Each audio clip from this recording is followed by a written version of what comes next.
आज मैं जिस मुद्दे पर आप लोगों के समक्ष बातें करना चाहता हूँ, यह मुद्दा देश का भी है और विदेश का भी है। अब किसका कम कहूँ, देश का कम कहूँ या विदेश का कम कहूँ? मेन यह मुद्दा है इंग्लैंड में ऋषि सुनक के प्रधानमंत्री बनने के बाद में इंग्लैंड में तो खुशियों का माहौल है। इंग्लैंड में तो पूरे गर्मजोशी के साथ में ऋषि सुनक का स्वागत किया जा रहा है। जैसा आप लोगों ने देखा कि एक अंग्रेज किस तरह से ऋषि सुनक का किस गर्मजोशी के साथ में स्वागत हो रहा है। लेकिन हिंदुस्तान में अजीबो गरीब बयान, जैसे कि उसके बाद से शुरू हो गई अटपटा बयान। कोई कुछ बोलने लगा, कोई कुछ भी बोलने लगा। हिंदुस्तान में, हिंदुस्तान के लिए गर्व की बात है, खुशी की बात है कि एक भारतीय मूल का आदमी, यह वही इंग्लैंड है जिसने कई सैकड़ों सालों तक हमारे ऊपर, हमारे पूर्वजों के ऊपर राज किया था। और जैसा कि हमने या आपने, किसी ने शायद या कल्पना में कभी नहीं सोचा होगा कि जो अंग्रेज कभी हमारे ऊपर में राज किया करता था, हम कभी, हमारे भरतवंशी कभी उसके ऊपर में राज करेंगे। गांव घर में एक कहावत होती है, एक वो कहावत है, कभी गाड़ी पर नाव, कभी नाव पर गाड़ी। ये कहावत शायद आप सभी ने सुना हो। वही चीज है, अंग्रेज जो कभी हमारे ऊपर शासन किया करता था। अंग्रेज को देखते ही जैसे हमें लगता था कि हमारे शासक हैं, वो अलग जात है, हम अलग जात हैं। वो शासक जात है और हम शोषित हैं, हम आम जनता। आज उस अंग्रेज के ऊपर में, उस इंग्लैंड के ऊपर में भरतवंशी का शासन है। मुद्दा ये नहीं है, मुद्दा है अजीबो गरीब बयान। पी चिदम्बरम जी, पी चिदम्बरम जी को हमें लगता है सब कोई, पूरे हिंदुस्तानी लोग जानते होंगे, दुनिया के लोग भी जानते होंगे। पी चिदम्बरम जी बहुत जानकार हैं, राजनीति के बहुत बड़े जानकार हैं, बहुत बड़े अर्थशास्त्री हैं। मनमोहन सिंह जी की सरकार में वित्त मंत्री रह चुके हैं। पूरे देश का लेखा जोखा, पूरे देश का बजट बनाने का उनका तजुर्बा है। परंतु पी चिदम्बरम जी ने क्या कहा, वो भी आप सभी जानते हैं। पी चिदम्बरम जी का ये अजीबो गरीब बयान, ऋषि सुनक के प्रधानमंत्री बनते ही पी चिदम्बरम जी का जो बयान आया था कि हिंदुस्तान को इससे सीख लेनी चाहिए कि किस तरह से एक माइनॉरिटी को इंग्लैंड में प्रधानमंत्री बनाया गया है। सबसे पहली बात तो पी चिदम्बरम जी को मैं याद दिलाना चाहूंगा, हिंदुस्तान में कितने माइनॉरिटी को ऊंचे पद पर में रहने का मौका मिला है, यह चीज क्यों भूल रहे हैं।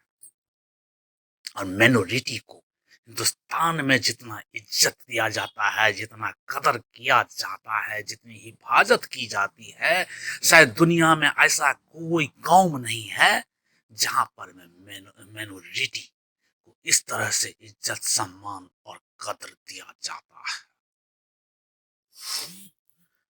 हमने कई राष्ट्रपति दिए हैं, फखरुद्दीन अली अहमद, जाकिर हुसैन, ज्ञानी जैल सिंह, ये सब माइनॉरिटी से थे। उसके बाद शायद इस बात को बहुत कम लोग जानते होंगे कि पंडित जवाहरलाल नेहरू, जो देश के प्रथम प्रधानमंत्री, ऐसे तो खुद को ब्राह्मण कहते थे, हिंदू कहते थे, परंतु जाति का निर्धारण कैसे होता है? जाति का निर्धारण उनके पूर्वजों से होता है कि उनके पूर्वजों के कौन से जात थे, उनके पूर्वजों की क्या जाति थी, उसी आधार पर उनकी जाति मानी जाती है। यह सरकारी प्रक्रिया भी यही है, क्योंकि अगर कोई आदमी किसी सरकारी कार्यालय में अपना जाति प्रमाण पत्र मांगने के लिए जाता है, तो उसे अपने पूर्वजों की जाति का प्रमाण पत्र देना पड़ता है।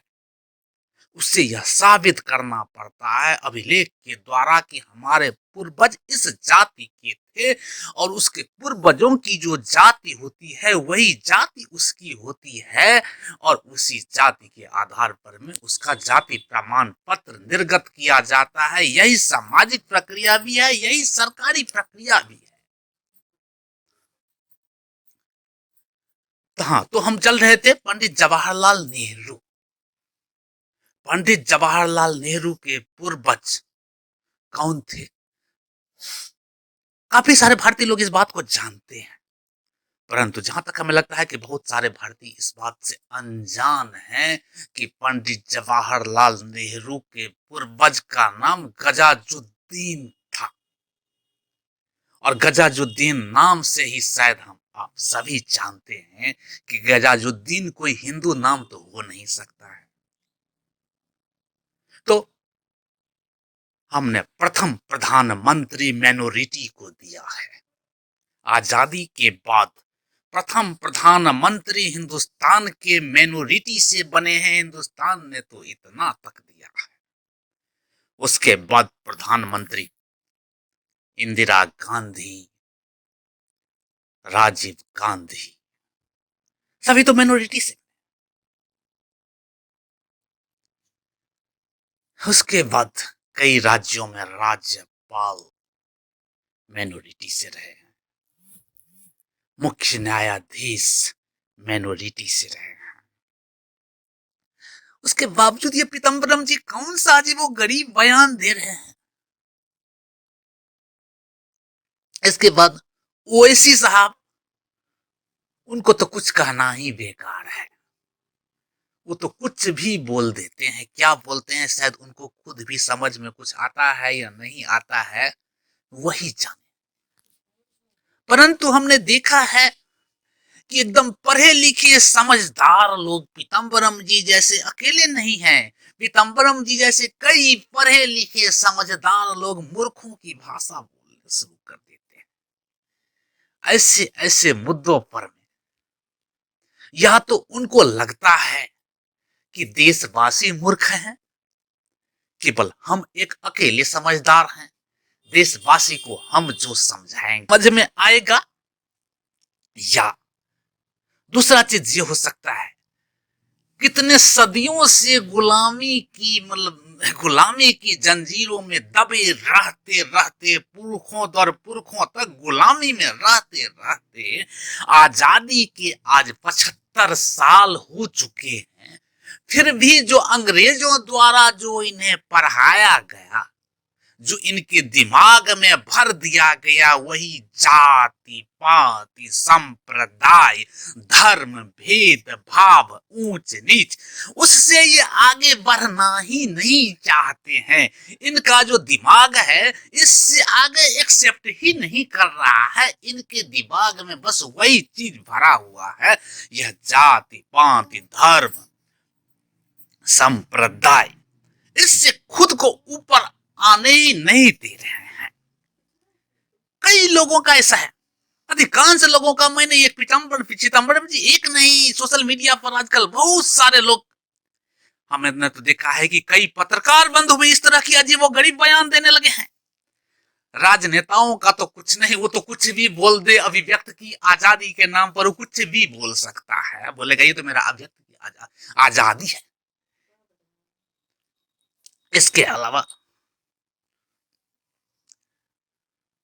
कई विद्वान जन,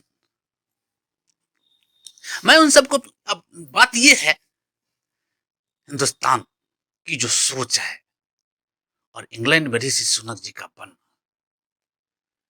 ये दोनों में क्या समानता है, कहां तक की बातें हैं। मेन मुद्दा ये है, हमारे सभी भाइयों को यह जानना जरूरी है, ऋषि सुनक क्यों प्रधानमंत्री बने। ऋषि सुनक इसलिए नहीं इंग्लैंड के प्रधानमंत्री बने हैं क्योंकि वह माइनॉरिटी से हैं या मेजोरिटी से हैं या किस जाति के हैं, किस संप्रदाय के हैं। इसलिए ऋषि सुनक अगर प्रधानमंत्री बने हैं तो वह अपनी काबिलियत की बदौलत, अपनी एबिलिटी के बदौलत, क्योंकि इंग्लैंड या अमेरिका जो विकसित देश है, वहां एबिलिटी की कदर होती है। जाति, धर्म, संप्रदाय, इन छोटे छोटे चीजों में वो उलझा नहीं रहता है। हमारे देश के संविधान में तो बुनियाद ही ऐसा है कि हम इस जाति, धर्म, संप्रदाय से बाहर निकल ही नहीं सकते। जब बच्चा जन्म लेता है तब से लेकर के ही उसकी जाति की श्रेणी शुरू हो जाती है। जन्म प्रमाण पत्र में जाति लिखा जाता है। उसका स्कूल में जब वो नामांकन कराता है उस समय उसकी जाति लिखा जाता है। फिर जब नौकरी में जाता है तो उस समय उसकी जाति लिखा जाता है। तो हमारा तो संवैधानिक प्रक्रिया ही ऐसा है कि हम यह जाति से ऊपर हम उठ ही नहीं सकते। तो फिर एबिलिटी की बात करना शायद यह कल्पना से बाहर है। इसलिए हम जब तक इन जाति, धर्म, संप्रदाय से ऊपर उठ करके नहीं सोचेंगे, तब तक हम इंग्लैंड या अमेरिका की बराबरी करने की सोचें तो यह बस एक हवाई सपना होगी। अगर सच में हमको इंग्लैंड और अमेरिका बनना है तो हमको अपने सोच में भी बदलाव लाना होगा। हमें एबिलिटी को कदर करनी होगी, हमें योग्यता को जगह देना होगा, जाति, धर्म और संप्रदाय से ऊपर। आज एक मुखिया, वार्ड पार्षद से लेकर के प्रधानमंत्री तक के चुनाव में जाति एक बहुत बड़ा फैक्टर माना जाता है। इस सोच से जब तक हम नहीं उभरेंगे तब तक, और इधर हम कल्पना करेंगे कि हम अमेरिका या इंग्लैंड की बराबरी करेंगे, कैसे कर पाएंगे? सबसे पहले तो हमें सोच वैसे लाने होंगे। उसके बराबर जाने के लिए हमें अपने सोच को भी साफ सुथरा करने होंगे, तभी हम उसके बराबर जा सकते हैं। हाँ, जाति, धर्म, संप्रदाय ये सब अपनी अपनी जगह है। जाति शादी विवाह के लिए जाति वो ठीक है, वहां पे अनिवार्य है। धर्म सबकी अपनी अपनी पूजा पद्धति है, पूजा परंपरा है, उसके लिए धर्म है। परंतु राजनीति में जाति, धर्म, संप्रदाय को अगर हम जोड़ करके चलेंगे और फिर हम परिकल्पना करेंगे, हम अब सोचेंगे ऐसा कि इंग्लैंड और अमेरिका की बराबर। और दूसरा चीज ये, इंग्लैंड में ऐसा हुआ उससे हम सीख लेंगे। क्या सीख लेंगे हम? क्या सीखा पीताम्बरम जी ने उससे? क्यों? इसलिए ऋषि सुनक को प्रधानमंत्री बनाया गया है क्योंकि वो जो है माइनर है, इसलिए माइनॉरिटी है, इसलिए वही समझा उन्होंने। यार, इसी को बोलते हैं पढ़े लिखे मूर्ख। ऐसे ऐसे शब्दों का इस्तेमाल हमें नहीं करना चाहिए। परंतु शायद गांव घर में देहाती भाषा है पढ़े लिखे मूर्ख। चिदंबरम जी को मूर्ख तो नहीं बोल सकते हैं क्योंकि चिदंबरम जी बहुत ही बड़े विद्वान हैं। पूरे देश का लेखा जोखा 23 सालों तक रखे हैं, देश के वित्त मंत्री के पद को सुशोभित कर चुके हैं।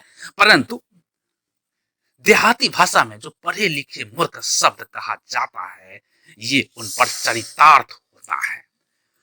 कुछ पत्रकार भाई भी हैं जो इस तरह के शब्दों का इस्तेमाल उन्होंने किया है। माइनॉरिटी, मेजोरिटी, जहां तक मैं उन लोगों के लिए कहना चाहूंगा, राजनेताओं की तो चलिए कुछ भी बोल दे, वो अभिव्यक्ति की आजादी है, वो कुछ बोल सकता है।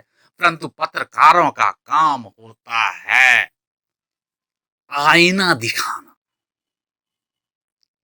परंतु आईना दिखाने से पहले हमको खुद की छवि को भी स्वच्छ पारदर्शी बनाना होगा। तभी हम आईना दिखा सकते हैं। अगर हम अपने आईना के ऊपर में कलर चढ़ा लेंगे तो कैसा आईना हम दिखाएंगे। इसलिए खासकर पत्रकार बंधुओं से हमारा निवेदन है, मैं किसी पत्रकार बंधुओं का नाम नहीं लेना चाहता हूं, परंतु वो समझ रहे होंगे, उनसे निवेदन है कि पत्रकारों का बहुत बड़ा दायित्व है इस देश को आगे ले जाने में, इस नई पीढ़ी को दिशा देने में। वह इस चीज का जरूर ख्याल रखें। राजनेताओं की बातों को लोग उतना तरजीह नहीं देते, क्योंकि राजनेताएं तो कुछ भी बोलते हैं, परंतु पत्रकारों की बातों को आज भी गंभीरता से लिया जाता है। तो अपनी उस मर्यादा को बनाए रखना हम सबका भी दायित्व है। धन्यवाद।